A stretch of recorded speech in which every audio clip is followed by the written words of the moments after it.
warning. Bring the fucking storm. Splatter with no warning. Sipping cherry fender, aching, spitting up bananas. Rat-a-tat-a with a hammer, young crack on Baba Forest. Suicide Boys just dropped their 7th studio album, so I think it's a good time to take a look back into how and where they got started. Suicide Boys became the voice of a generation because of their dark, raw, and unapologetically real songs.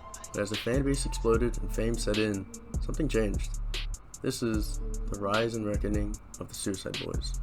And before we get too into this, I just want to say that I have been a Suicide Boys fan since 2015, so don't come for me, just the messenger. Formed in 2013 by cousins Scrim and Ruby the Cherry out of New Orleans, Suicide Boys rose to underground fame via SoundCloud, gaining fans due to the self-produced beats, gloomy cloud rap, and brutally honest lyrics about depression, suicidal ideation, addiction, and life in their city. They've always pushed anti-institutional, anti-religion imagery, often misunderstood as devil worship, but in interviews they said that the satanic imagery is more of a symbol for destructive forces, money, drugs, and despair. Their 2018 debut, I Wanna Die in New Orleans, became their first top 10 album on the Billboard 200, a huge moment for an act so rooted in the underground. Y'all gotta be back there. Y'all gotta be up here.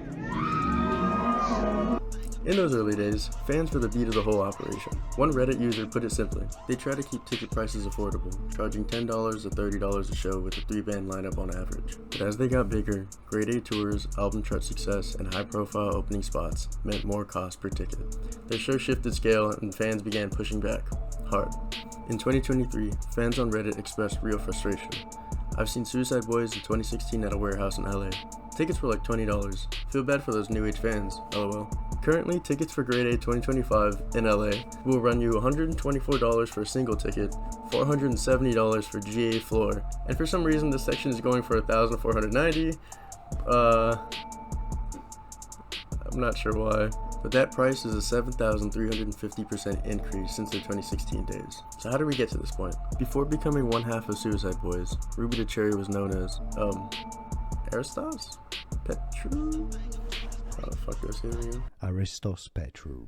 His family was relatively supportive, but his upbringing was marked by emotional volatility and a sense of alienation. He was heavily influenced by punk and metal music, and by his teens, he was already playing drums in local bands, channeling his angst through chaotic rhythm.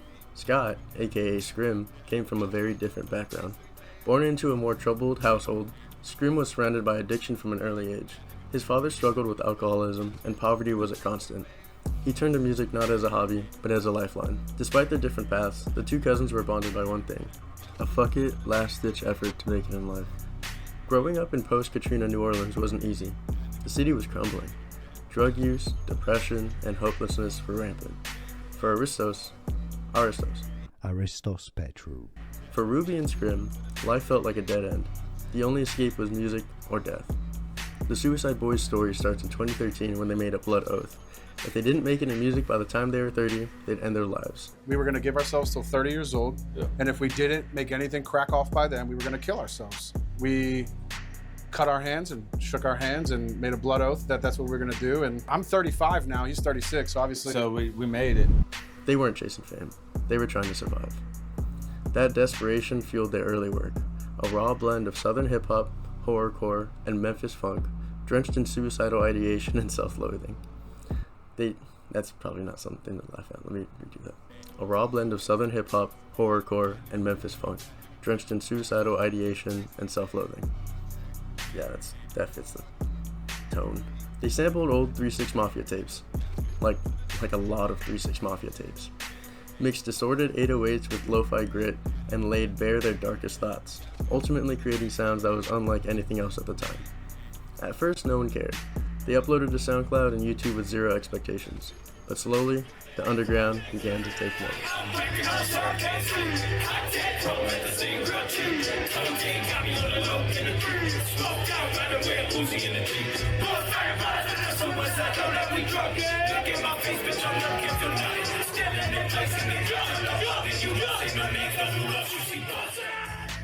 Teens who felt lost, broken, suicidal, found salvation in the chaos.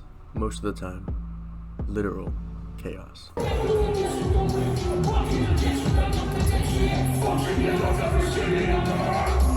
Suicide Boys weren't just rapping about death. They were saying, I feel like dying, but here I am, still breathing. With tracks like Kill Yourself Part 3 and Pairs, they amassed a cult following online. On SoundCloud and YouTube, their music spread like wildfire. No label, no radio, just word of mouth. Scream's haunting production, under one of his many aliases, Bud Dwyer, paired perfectly with Ruby's frantic, punk-infused delivery. They didn't just make songs, they created an aesthetic. But behind the nihilism was something their fans desperately connected to: honesty. In a world full of flex rap, Suicide Boys were saying what most people were too afraid to admit, but that same darkness that made them icons nearly destroyed them. Both members battled substance abuse. Scream in particular became addicted to heroin and Xanax, nearly losing himself in the lifestyle. In interviews, they often talked about mental health and addiction, but their music started to reflect more chaos than clarity. For many fans, the group's message started to blur. Were they spreading awareness or glorifying the pain? In 2019, Scream entered rehab and began his journey towards sobriety, a turning point for the group. In the years that followed, the sound of Suicide Boys began to shift. Their 2021 album, Long-Term Effects of Suffering, felt more polished, still dark, but with a clarity that wasn't there before. Scream's lyrics shifted from musing to recovery. Ruby reflected on fame, isolation, and personal growth. But for some fans, that rawness, that visceral pain of the early days, started to fade. Was this maturity or dilution? For a group that once championed the underground, Suicide Boys had started to feel a lot more commercial. In 2023, Suicide Boys did something no one saw coming. They posted a photo backstage with none other than Drake, one of the most mainstream, polished, chart-topping artists in the world. On the surface, it might have seemed like a harmless flex, but to their core fans, many of whom were drawn to Suicide Boys because of their anti-mainstream stance, it felt like betrayal. The reaction online was immediate and intense.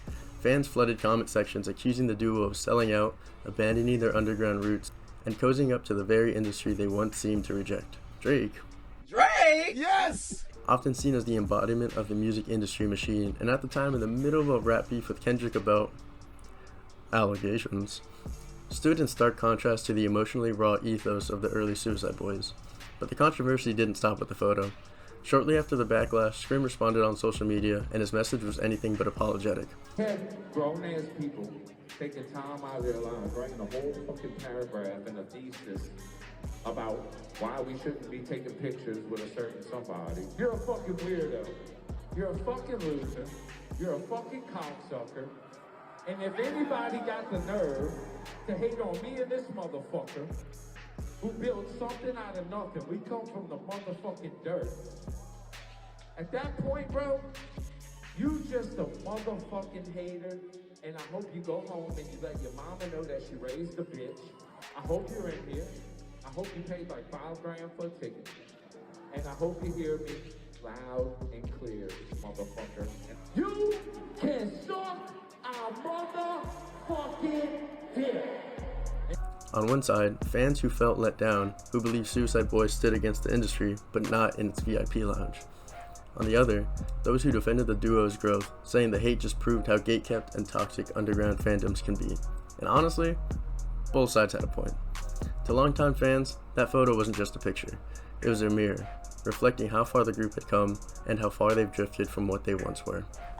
Another one of the biggest changes fans have noticed, the cost of being a Suicide Boys fan has gone up.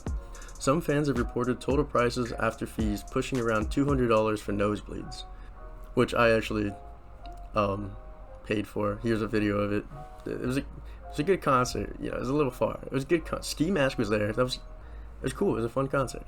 Anyway, back to the show. Of course, inflation and larger venues play a role. They're playing arenas now.